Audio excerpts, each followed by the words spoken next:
it's a proper manager. It's like, if you're disrespecting me, you're not going to play. You're not going to do this. You're not going to do that. And that's just a taste of what's going to come with Erik ten Hag.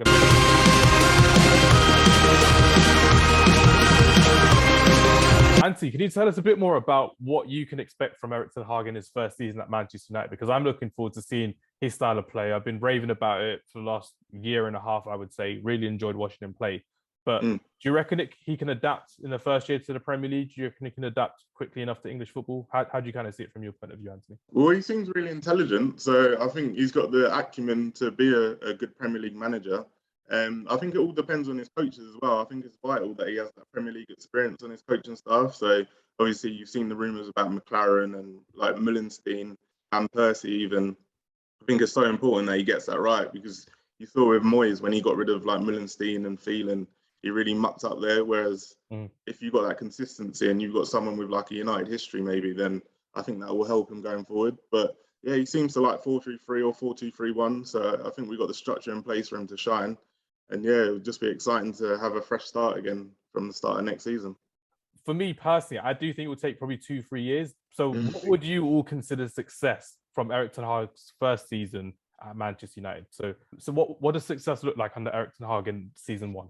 Good recruitment, improvement of organisation on the field, a different culture amongst the players. So like not sort of like the leaks and stuff like that, and possibly finishing in the top 4 and winning the Europa League.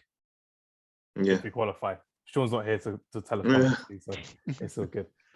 Nah, because I'm still of that minority where I think top 4 will just be good. It will just be good for us as well, because we are Manchester United. But a lot of people have been saying you're not the Manchester United of old. But Anthony, do you have anything kind of to add to that? Do you reckon top 4 will be just enough for Manchester United next summer? I'd take top 4 right now if I was offered it. Yeah, 100%. And yeah, I think I'm actually glad we're going to be in the Europa League, because I think we can really push for that.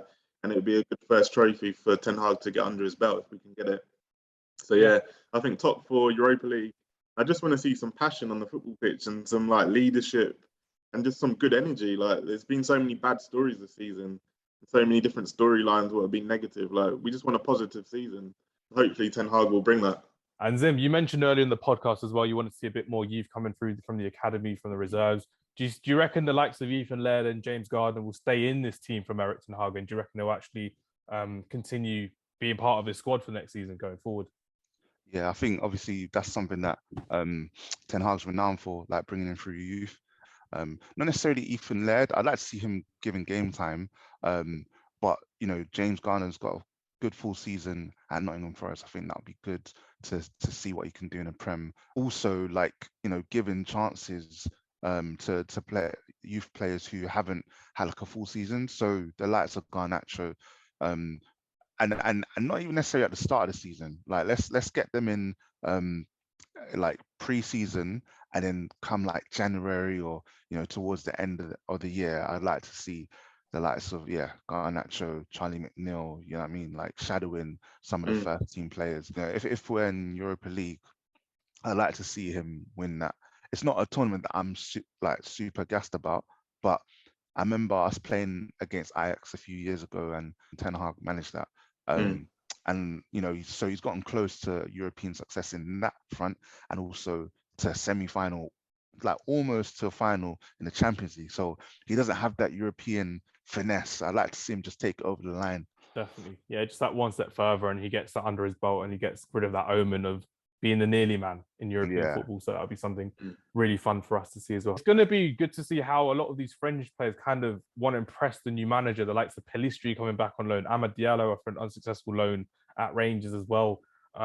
If we are actually going to go for some of these shrewder signings, like the Justin Timber from Ajax, maybe the Spence from Middlesbrough, Nottingham Forest, I think we were linked with as well, because it would kind of demonstrate and show the world that we are looking at changing our culture. We aren't looking at the big money wages anymore in terms of the signing, because we have seen recently with the likes of Klopp, Tuchel, Guardiola in English football, when you're seeing a manager being the big man at the club, being the main man, being the marketing reason why you want to go to a footballing club, it throws you back in terms of when Man United were under Sir Alex Ferguson, in terms of we were the team to go and beat because of Sir Alex Ferguson. We were the go-to team if you're one of the better players in the league, the Robin van Persies, who we were after, we would be the one to go after them as well. And it's not like that anymore because of the money in the Premier League, because of the wages in the Premier League as well. But still a lot of talent out there that I think that Man United can recruit. And I reckon there'd be a lot of players out there that Erik ten Hag would look to recruit. He'd find a lot more shrewder signings as well. Hopefully Ralf Rangnick stays on in terms of helping him with recruitment and helping him with his resources that he has available as well. Because I think Ralf Rangnick, he does deserve a kind of pat on the back, a kind of well done for exposing a lot of these weaknesses, a lot of these outcomes. And I know a lot of people, a lot of these players have kind of gone against what it said, the likes of Martial, the likes of Lingard.